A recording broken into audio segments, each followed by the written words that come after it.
vamos a hablar de los quilombos en Brasil, que es un fenómeno muy interesante, muy importante en la historia brasileña, pero que es escasamente conocido fuera de Brasil, e incluso fue escasamente conocido en Brasil hasta muy avanzado el siglo XX. Recién cuando a partir de 1960 muchos movimientos afros y negros o afro-brasileños comienzan a levantar las banderas de los quilombos, levantar las banderas de las rebeliones negras, se empieza a conocer esto realmente. Cualquier individuo de cultura media conoce la revuelta de Espartaco que puso en jaque al Imperio Romano por menos de un año, pero muy pocos conocen el fenómeno de los quilombos en Brasil. Es algo muy raro, si se quiere, porque conocemos mejor quizás la historia occidental europea que la historia de América Latina. Pero por suerte está crece desde el pie para subsanar esto. Y esto por ahí, Pablo, sería bueno la acepción de la palabra quilombo. Claro, suena... esa iba la pregunta. La palabra quilombo, el significado vulgar nuestro es lío. Como docente. Lío o prostíbulo. Ahí está. Lío, trifulca y prostíbulo. Acá prostíbulo no Sí, lo sí. asociamos. Yo al menos no lo asocio con el tema quilombo. Y tú sí que tienes un máster en eso. Pero no, mira, los quilombos en Argentina, en Uruguay, se asocian a lío, revuelta, pero también a prostíbulo. En Uruguay se sigue usando, y en Argentina hasta hace unos años, por lo menos en la mente del tango, sí se hablaba de quilombo como sinónimo de prostíbulo.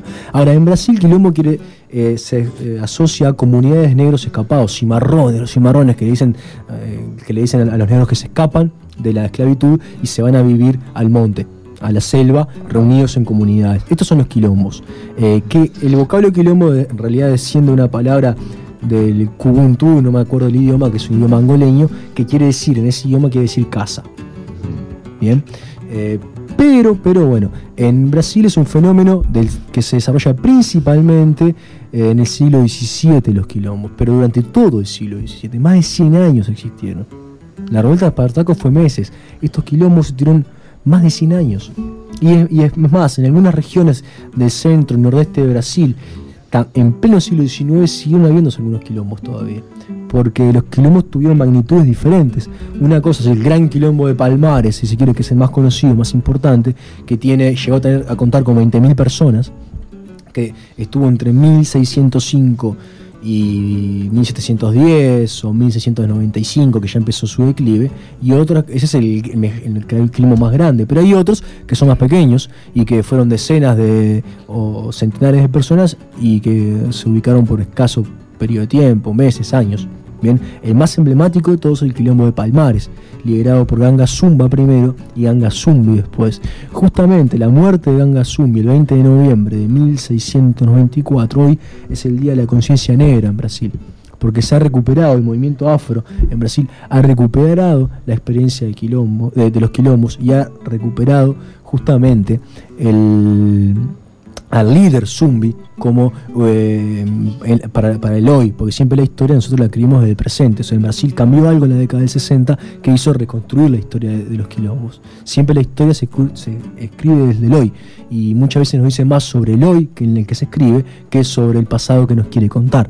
Por eso es importante ver Brasil en la década del 60-70 y el avance de los movimientos afro, y ahí entendemos por qué ahora se ve a los quilombos, se recupera los quilombos y se empieza a hablar de qué fueron los quilombos, de lo que representaron.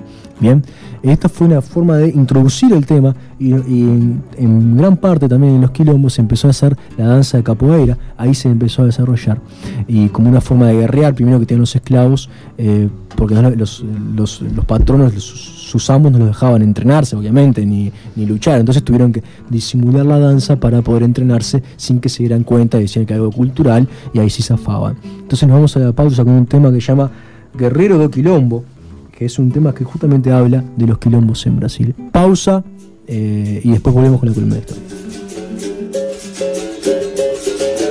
É no toque do meu berimbau e nos passos da minha luta que eu me encontro comigo mesmo e com meu próprio silêncio. O berimbau é cardíaco, vem do coração, do sentimento. É vida, é luta, é liberdade, é minha emoção, camarada.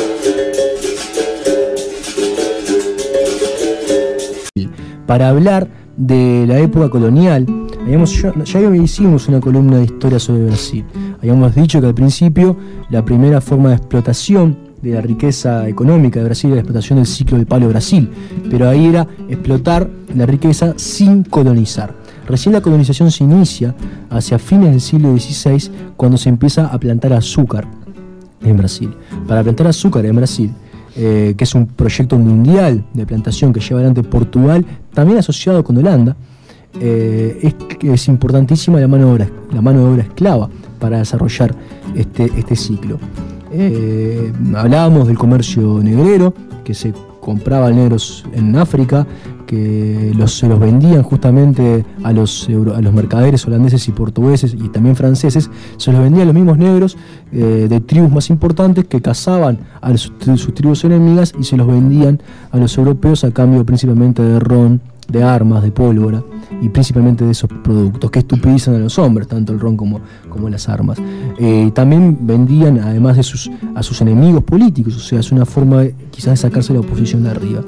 Estos barcos negreros se denominaban los tumberos, porque moría un tercio de los que, porque eran realmente tumbas flotantes, porque un tercio de los que cargaban en África llegaban muertos al continente americano. Tenemos que hablar un poco de la esclavitud y lo que supone la esclavitud, que no es simplemente apropiarte de la fuerza de trabajo de alguien, sino de toda la persona. De la vida de esa persona. Claro, de la vida. La esclavitud no es apropiación de la fuerza de trabajo, sino de la persona totalmente, de tal punto que puedes hacer con ella lo que se te plazca, puedes dejar una herencia para tus hijos, es una propiedad, una mercancía más, no es una mercancía más, es una propiedad total del amo de esclavos. Por eso cada individuo sensato que esté sometido a la esclavitud, me imagino que lo que busca es subir o resistirse a la misma. Y hay distintas formas de resistencia a la esclavitud, algunas individuales, otras colectivas. Una forma de resistencia que se desarrolló en Brasil, por ejemplo, fue la de trabajar menos, que decían los negros, ¿no? Trabajar menos, hacerse daños a sí mismo, e incluso algunos llegaron a suicidarse, porque quizás el suicidio es la última forma más íntima de rebelión y de buscar en la muerte la libertad de liberarse, ¿no? De liberarse y de hacerle un daño al patrón o al amo, perdón, que pagó cara a un esclavo.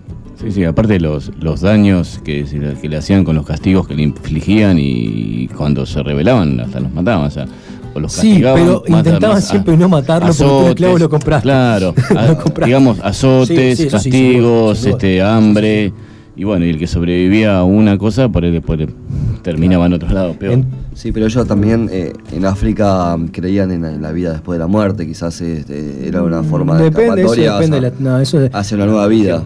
Eso depende, porque las tribus son diferentes, son distintas, muchas veces ni siquiera hablan el mismo idioma, el mismo dialecto, hablan dialectos distintos. Pero lo importante acá es la rebelión, la rebeldía de los negros.